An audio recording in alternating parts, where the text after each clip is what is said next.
5 राज्यों में विधानसभा चुनाव की तारीखों का ऐलान कर दिया गया है। लोकसभा चुनाव भी नजदीक है और ऐसे में इन चुनावों को लेकर निषाद पार्टी का क्या स्टैंड रहने वाला है, इस पर जेएमडी न्यूज संवाददाता दीपक पांडे ने मंत्री संजय निषाद से खास बातचीत की।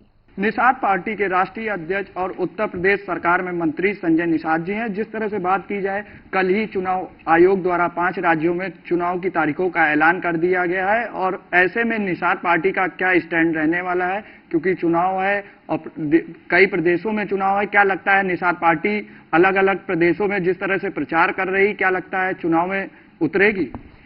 पूरे देश के मछुआरे पॉलिटिकल गॉडफादर ऑफिसर में डॉक्टर संजय के साथ है। क्योंकि मैं एक वकील के रूप में माननीय मोदी जी, अमित शाह जी तक, माननीय योगी तक, हर प्रदेश के मुख्यमंत्रियों तक उनकी आवाज पहुंचा। उनकी एक विसंगति है कि 1931 से लेकर RB Russell, Hiralal, William Cook की रिपोर्ट के अनुसार कि केवट मल्ला, बिंद कश्यप, कहार, दीवर रैकवार, बाथम तुरे ये फिशरमैन है, लेदरमैन है, वाशरमैन है, उनका उसने गिनती कराई। और 1931 से लेकर 1991 तक 50 साल तक हम अनुसूचित जाति की सूची में सूचीबद्ध थे। हमारी राजनीतिक सुरक्षा थी, लोकसभा, विधानसभा, विधान परिषद है, और राजनीति में नौकरी भी सुरक्षित थी, मान सम्मान, स्वाभिमान, रोटी कपड़ा और मकान, जमीन भी सुरक्षित थी। लेकिन पिछली सरकारों ने, कांग्रेस ने हमारी ये संवैधानिक सुरक्षा, जो खानदानी सुरक्षा था, छीन लिया है। और ऐसे छीनने वाले लोगों से ये षड्यंत्रकारी हैं, धोखेबाज लोग हैं, और उसमें क्षेत्रीय दलों ने भी इनका सहयोग किया है। उनको हमारी जो जब बढ़ने लगे, तो सत्ता में लोग सुख लेने के लिए आए और उनको सुख शहर में मिलता, और शहर के किनारे नदियों के किनारे शहर है।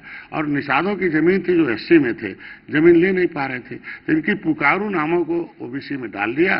पहले तो इनकी जमीन छीना, फिर इनकी नौकरी छीना, बाद में राजनीतिक सुरक्षा छीन ली। अब इन्हीं के ऊपर SC ST एक्ट लगता है। पहली बार है कि माननीय मोदी योगी जी ने पत्र लिखा आरजीआई को, registrar general of census of India को, कि इसमें दिशा निर्देश दिया जाए, स्पष्टीकरण दिया जाए कि ये निषाद कहाँ है। चूंकि केंद्र आरजीआई ही तय करती कौन एससी में। उसने लिखा कि नहीं, केवट मल्ला मझवार है। हमारे यहाँ 1961 में जो गिनती का मैनुअल बना है, राष्ट्रपति के द्वारा नोटिफिकेशन है, उसमें केवट मल्ला मझवार है और गिनती होती रही। 1961 में 70 लाख थे और बाद में इन्हें ओबीसी में डाल। ये मामला सामाजिक न्याय मंत्रालय का, सामाजिक न्याय मंत्री जी नारायण स्वामी ने भी हमारा बात एक्सेप्ट कर लिया। गृह मंत्री, प्रधानमंत्री ने भी ज्ञापन हमारे लेकर उस पर आश्वस्त कर दिया कि इस पे हम जैसे सब कर रहे हैं वैसे इसको भी समय आने पर करेंगे। तो अगर उन्होंने धारा 370 खत्म किया, राम मंदिर बनाया, महिलाओं का आरक्षण दिया और जो है सवर्ण का आरक्षण दिया, तो मेरा संविधान का भी आरक्षण वही देंगे।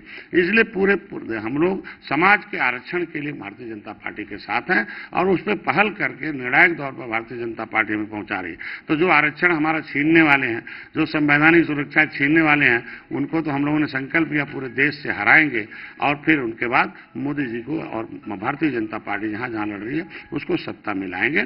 ये हमने ऐलान किया और इसीलिए मैंने राजस्थान में, मध्य प्रदेश में और छत्तीसगढ़ की जो टीम है उसमें हमारे लोग, कुछ लोग लड़ना चाहते हैं।